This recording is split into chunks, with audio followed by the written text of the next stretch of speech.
and welcome to a webisode from Brampton Focus. My name is Michael A. Charbon, and today we're talking about Toastmasters. Now, when you think of Toastmasters, it's actually interesting. It started way back in 1905 by a gentleman named Ralph C. Smiley, and he was from Bloomington, Illinois. And he felt that there was a need for teachers and people to extend leadership education and help people with public speaking. He felt that there was a need for men and women to learn how to speak and conduct and plan meetings. In 1922, as the group started to get a following and become international, Smiley created what was called the 10 Lessons in Public Speaking, which today still stands true for techniques. Today, Toastmasters has about 345,000 memberships globally, with about 15,000 clubs and 142 countries participate. I'm joined by Mr. Dennis Bartel, who is a public relations gentleman in charge of Toastmasters here in the Brampton region. Dennis, welcome to Brampton Focus, and thank you so much for being here. Thank you, Michael. Glad to be here. When you talk about Toastmasters, it's not just about learning how to speak and learning how to talk in front of people. It's so much more. And particularly in Brampton, Toastmasters represents a support for youth, and you've even got some world acclaim.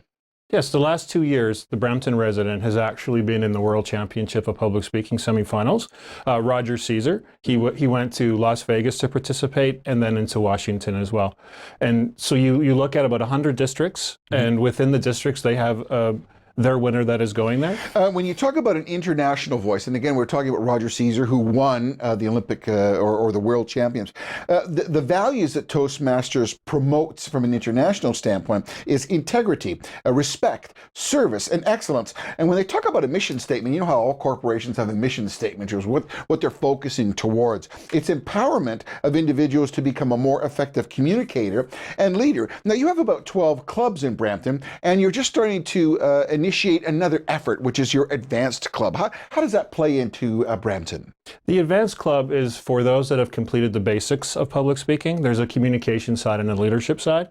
Anyone that has completed the 10 projects in the Competent Communicator is eligible to be in the Advanced Club. You're looking at those that are more proficient in speaking, so it's an opportunity to share and to learn more with those from different clubs within Brampton. You do need to be a member of another club. This just gives you that extra opportunity. And Roger Caesar, who has been to the semifinals, is actually one that helped start this club, and he's there to provide expertise as well.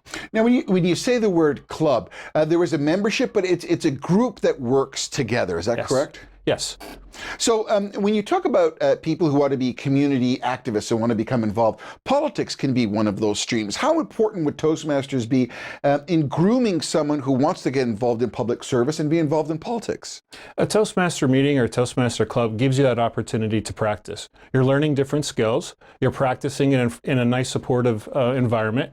Then you're given feedback, and that feedback helps you improve each time. And there's also a mentoring program. The mentoring program is what helps Toastmasters. Someone helps motivate you, gives you advice, coaches you on, and supports you through your journey. And it's at your own pace that you develop as well. So when you say practicing, are you practicing in front of a large audience, in front of the group that's gathered? What kind of numbers? Because I guess what you're trying to do is to break down that barrier of fear of being able to speak in front of people. Is that correct? Yeah, there's different sizes. At your club level, it could be from 20 to 40 people, and different projects you will be standing in front, giving speeches. There's other opportunities as well. Speech contests allow you to speak in front of larger audience in a competitive environment. And there's also opportunity to give workshops. There's conferences that are held 2 times a year. So you're looking at opportunities to go from a small audience to larger audiences and to really challenge yourself. One of the club missions, and again, we talk about mission statements and objectives that clubs want to hit. You talk about promoting a supportive and positive learning experience in which members are empowered to develop communications and leadership skills, resulting in greater self-confidence and personal growth.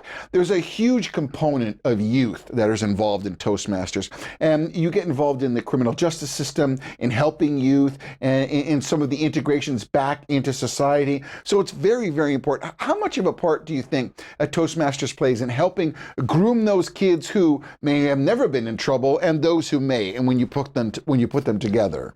In Brampton, there's a real big focus on the youth. To be a Toastmaster, you need to be 18 years of age or older, but there's gavel clubs which allow for membership under the age of 18, and Toastmasters help in that. In Brampton, there's actually 2 gavel clubs. One meets every week, the other meets just during the school year. Right. As well, there's a partnership with the Brampton Library, and twice a year there's what's called a Youth Leadership Program, where it's an 8-week program. We have about 25 participants, and Toastmasters go and share their knowledge and help the youth as well. So I would suggest that you've seen many developments of kids that have walked in shy and not necessarily as verbal. How important is a service like Toastmasters in being able to develop confidence, public speaking, and help one's personality come out? How important is something like Toastmasters? Very important. You have an opportunity to practice in front of others that share the same fear as you do. And they're going to give you support and mentor and help and give you that feedback. The club environment gives you that opportunity to not have that fear. You're still always going to have that fear, but every time you're practicing, it's less and less and less, and you're getting that support that gives you really that opportunity to do other things. And the skill sets that one learns is applied at applying for a job, speaking in front of people, presenting, pitching, even talking on the phone, and all those aspects of being able to combine confidence and the ability to speak and promote a subject is very, very important. Absolutely. So if someone was going to be interested, how would they get involved and how would they contact you? Toastmasters has a website, toastmasters.org, and you just go toastmasters.org/find-a-club. It will allow you to put in a location and then tell you what clubs and times are available. In Brampton, we have clubs that meet Tuesday night, Wednesday night, Thursday night, and there is clubs that meet in the afternoon. The nighttime clubs are generally 2 hours, daytime 1 hour. To put you on the spot, is there a success story other than Caesar? I know Caesar is a world champion, and it's 2 years running now, a resident of Brampton who has won the world championship. Are there some other, can you give us just a little reflection of some success stories of people who have gone through the Toastmasters experience? One story that comes to mind, actually, she just joined, there's a club at the region of Peel. Yep. And she joined, and with the first month, she gave a speech. And she was encouraged to go in what's called a humorous speech contest, but she had fear, she wasn't really sure. She then said, okay, I'll go in. So her club members supported and helped her. She won the club level, then an area level, then a division level, and then the district level. How old is she? I'm believing probably in her close to 30, right. Little 20s. She was very apprehensive. She didn't think she could do it. She was pretty scared, as anyone would be. The support got her from just joining to 6 months actually being the humorous speech champion in District 86, where 1,000 or 2,000 had competed at different levels to get to that point. And she was just so impressed with the program, so impressed she could go from just joining a club kind of not sure to having her voice, which is what Toastmasters allows you to do with nice support behind it. That's excellent. Dennis Bartel is a public relations manager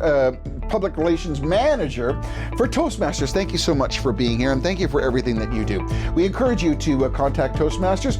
It's a good way to experience, build confidence, and being able to talk, as they say. You've been watching a Brampton Focus webisode. My name is Michael Charbon. Thanks for watching, and we look forward to seeing you again soon. Thank you.